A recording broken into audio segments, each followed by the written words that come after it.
ስራ ቦታችን መጥተና ያው የድርጅት ኃላፊ ማን ይላችኋለሁ። ድርጅት ደግሞ ምን ይመስላል? ሳሊ ፈርኒቸር ይባላል። የድርጅት ተከታተሉ። እንግዲህ ይሄን የምትመለከቱት እቃ ያው የከስተመር እቃ ነው። እንደዚህ የተደረገ ያው ሲፈለግ ደግሞ ፊኒሺንግ ምናምን ቀለም ተቀብቶ ምናምን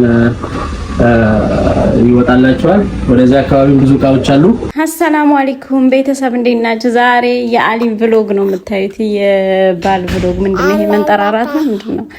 ብቻ ከእንቅልፉ ተነሳላችኋለሁ። እሱ ሪካርድ ማድረግ ደብሮት ነው፣ እኔ ላድርግለት። በቃ ከእንቅልፉ ተነሳ። ከዛ ቀጥታ ወደ ሻወር ይወስዳል። የጠዋት ልምዱ ነው። ከእንቅልፉ ተነስቶ በቀዝቃዛ ውሃ ሻወር ይወስዳል። ሻወር ይወስድና እንደምታዩት ፏፏ ብሎ ጥርሱን ፋፍቆ ምናምን ቦርሾ ከዛ በኋላ የቧንቧ ውሃ ከፈተና ሻወር ወሰደ። ይሄ አዲሱ የብሎግ ስታይል ነው። እሺ ላይክ እያደረጋችሁ ጀምሩት። እና ሻወሩን ወሳሰደ። ከዛ ፏፏለ። እንደምታዩት ሻወር ሲወሰድ ያለው መቅረል ታቁታላችሁ። ያው እንደራሳችሁ ያርጋችሁ ታስባላችሁ። እና ሻወሩን ወሳሰደና ከዛ ከሻወር በኋላ ምን እንደሚያደርግ አላውቅም። ልብሱን ለባበሰ፣ ልብሱን ይለብሳል። እንደምታዩት እዚህ ጋር ልብሱን ለበሰ።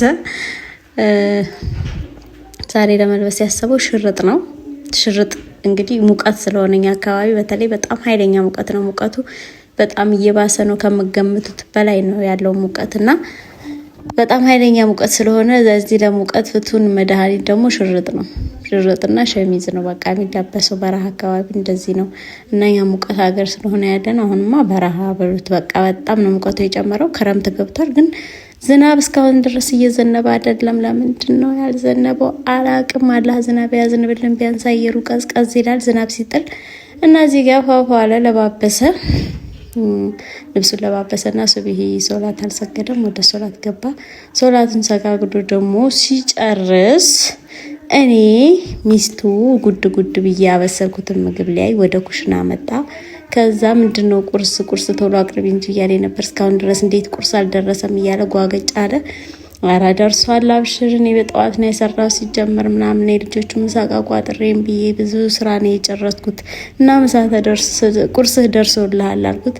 ከዛ አቅርቢ ያለኝ ይሄን መሰለ ድፎ ዳቦ ጋግሬ ያለሁኝ። ከዛ ቁርስን አቀረብኩለት። ልጆቹም ሁላችንም አንድ ላይ ተሰባስበን ስንበላ ነው ደስ የሚለን እና ልጆቻችን አንድ ላይ ቀረብረባልን።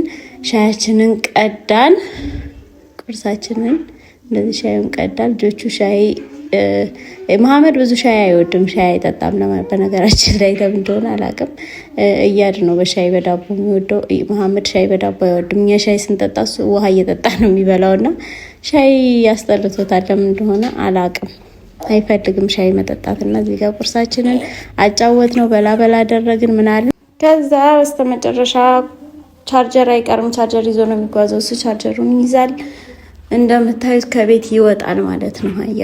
ከቤት ከወጣ በኋላ እኔ ራሱ ሰላም አገኛለሁ። ምክንያቱም ቤት ያለውን ስራዬን ቶሎ እሰራለሁ። ወንድ ሳይወጣ ስራ መስራት ትንሽ ከበድ ይላል፣ ደስ አይልም እና እሱ ወጣላችሁ። ከዛ ልጆቹ እዚህ ጋር እያስቸገሩት ነው፣ አብረን እንሄዳለን እያሉ እነሱም ወደ ትምህርት ቤት ሊሄዱ ነው። ልብስ መልበስ ነው፣ ዩኒፎርም መልበስ ነው የቀራቸው። ግን ካልሄድን እያሉ እንደምታዩት በጣም እያስቸገሩ ነው። አንዱን ሲለው አንዱ ይመጣል፣ አንዱን ሲለው አንዱ ይመጣል። በስተመጨረሻ ሁሉንም ጉፍፍፍ አድርጌ ወደ ቤት አስገባሁለት። ያው ውጭ ድረስ እየተከተሉት ነበረ። ከዛ እሱ መንገዱን ቀጠለ፣ ወደ ስራ ቦታ ሄደ ማለት ነው። እና ስራ ቦታ ሄዶ እዚህ ትንሽ ተፍተፍ እያለ ነበር፣ የሚወጣ እቃ ምናምን ነበረው። እሱን እያረጋገፈ ምን እያለ ስራውን እየሰራ ነበረ። እና ከዛ በኋላ ደግሞ ያው እንደተለመደው ስራ ቦታ ይውላል። ስራውን ይሄን የሚለውን ይሰራራል ምናምን። ከዛ በኋላ የተለመደው ምሳ ይመጣል ማለት ነው። ምሳ ሰዓት ሲደርስ ወይ ልክለታለሁኝ ወይ መጥቶ ይበላል ወይ ውጭ ይበላል። አለቀ። ከሁለት አንዱ አይቀርም። የኔ ብሎግ ቢሆን ምሳ ሰራው ምናልኩ እያልኩ ነግራችሁ ነበረ። እሱ የሚያደርገውን ስለሆነ የምነግራችሁ እንደዚህ ነው እላችኋለሁኝ። የዛሬው ብሎግ ይሄን ይመስላል። ግን እሱን ሰውዬ ላይክ አድርጉት። ብሎግ ብሎ ተነስቷል። ብሎግ እየሰራላችሁ ነው።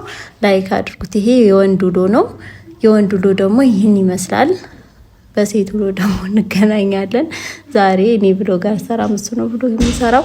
ክረምትም እየመጣ ስለሆነ ምናምን እቃ እንዳይበላሽ በሸራ ምናምን እየጠቀለሉ ውስጥ ላይ እያስገቡ ነበር እና ይሄ የለበሰው ሸራ እንዳለ ወደ ውስጥ እቃ ነው እና ለማንኛውም መልካም ጊዜ ይሁንላችሁ። ቪዲዮ ላይክ አድርጉለት። ጨርሻለሁ።